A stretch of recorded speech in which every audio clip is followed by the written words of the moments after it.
Hey everyone, we're at the Deepcool suite now at CES 2019, looking at just the coolers for this one.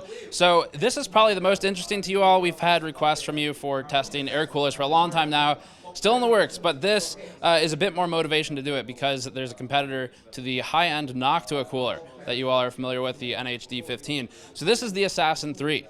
It's a Deepcool product. It's brand new at CES. Before that, this video is brought to you by us and the Gamers Nexus store. You can go to store.gamersnexus.net to pick up one of our ceramic mugs, critically acclaimed mod mats, or educational video card teardown and PCB anatomy posters that teach the names and placements of all the key PCB components. Learn more at store.gamersnexus.net or click the link below. And let's get the basics out of the way first, and we'll go into some more detail on the technical side of things. $100 price point. May is the release target for this year, so it gives you the very basics. But 280 watt TDP based on their rating. I mean, it depends on how the CPU is rated, of course, whether or not that works for you. But 280 watt TDP, 7 heat pipes, and the heat pipes. So some basic information here. Heat pipes, we've done videos in the past where we show how CPU air coolers work. And heat pipes, of course, they have a liquid in them. As the liquid comes down to the hot spot, the IHS, it will evaporate and come back up to the top of the heat pipe. And through capillary action, it'll recondense. Capillary action brings it back down, and the cycle repeats. There are a couple different types of heat pipes. So there's typically sintered, which is like a copper powder inside of the heat pipe. There's a weave, which is a literal weave of copper inside the heat pipe. A mesh, which again, a mesh, it's pretty self-explanatory. And then there's a composite, which is normally a mixture of multiple of those different materials. There's not a fixed standard of what composite always means, but this is a sort of a composite material. It's a sintered and grooved heat pipe. So I think we have some photos of this, but there are basically grooves around the inner diameter of the heat pipe, and then there's sintered copper powder inside of the heat pipe. So this is similar to, I mean, it's sintered as we know it, mixed with some grooves, and in theory, the end result is that you should have, based on what Deepcool has told us, 15% more thermal transfer. Now, through testing, of course, we'll have to see what that means. But that doesn't mean the cooler, as a percentage, will perform better. 15%, it's just individual heat pipes for thermal transfer as a metric. So we're not talking degrees Celsius here for overall temperature of the entire cooler unit versus Noctua or something. It's just per heat pipe for thermal transfer. That's the metric we're looking at. So ultimately, good advancement. It's just in testing. We'll have to see what that really means in reality. It comes with 2 fans. So these go from 500 RPM to about 1400 RPM. They're running at full speed here behind me at 1350 for the fans. And they're a bit unique design. I think I have one here. So the fan blades have just, I don't know if you want to call that a spoiler or something at the end of it, but just it's for an airflow pass-through. We have a wind tunnel, so we can validate what that actually does once we get it into the lab. And again, with a May release date, shouldn't be too far away. For cooler specs, 165 millimeters tall, 140 millimeters wide, so you've got 2 140s on there, and at $100, those are included. It is supposed to be silence focused. 140 helps with that. If you want to drop the RPM, obviously that'd be the better way to get silence. And thermal paste included is a G15 thermal compound. It's 11 watts per meter Kelvin thermal conductivity, which is quite a bit better than most of the other stock paste that come with cheaper coolers on the market. To give you an example, the Asetek thermal paste that comes on the stock Asetek coolers is roughly around 3.8 watts per meter Kelvin. So that gives you a baseline of what to expect. I think Cryonaut or Hydronaut is typically around 11. So it is a high-end paste. And then for the rest, I guess I'll mention this as well.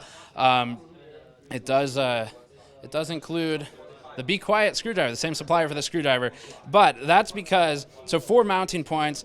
This is a Z-Series platform, Z390, and it's got 4 screws, so 1 in each corner, and then there's a metal bar that goes across. We did ask about installation because installation is probably the worst part of any cooler install, and so this one's pretty straightforward. We'll have to actually install it to understand how good it is, but 4 screws, bars, and then a back plate, so pretty standard stuff there, and then you got a screwdriver to get down to those through the fins.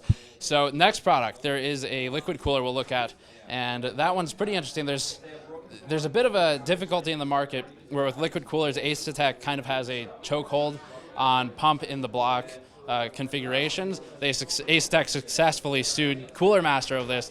So there are several bypasses, and the Captain series uses one of those methods. We'll go look at that next. And on the other side of the room, there are two coolers. One of them will be in the US, or globally actually, this one.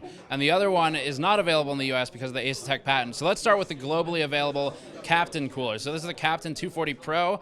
Deepcool has had the Captain series for a while now. Differences with this one, you may have heard about. There's just it's basically a rubber cylinder in there. It's more or less a balloon, and it just burps air when the liquid gets heated through expansion and contraction. Theoretically, it should remove or evict some of the air from the system and reduce the chance of leakage.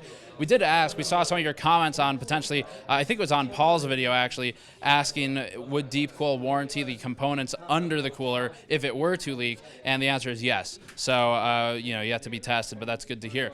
The inner diameter of that balloon is 14 millimeters. It is basically the length of the radiator tank, so that's the tank on the end, and then all it does is expand, contract based on the liquid temperature. So it's a pretty simple system there. It's based on pressure and should, in theory, reduce leakage chances.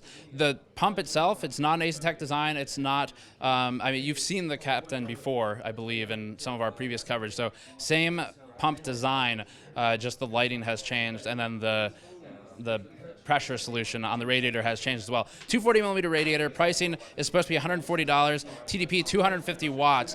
And just if you're curious, so these are propylene glycol mixtures, and the propylene glycol is mixed in with distilled water typically as the solution, normally with a biocide in there as well to kill any bacterial growth or things like that. So same type of mixture here. It's 20% propylene glycol, and then the rest you'll have liquid as typical. So this is a pretty standard mixture. We've heard up to 40% on some of the Asetek coolers.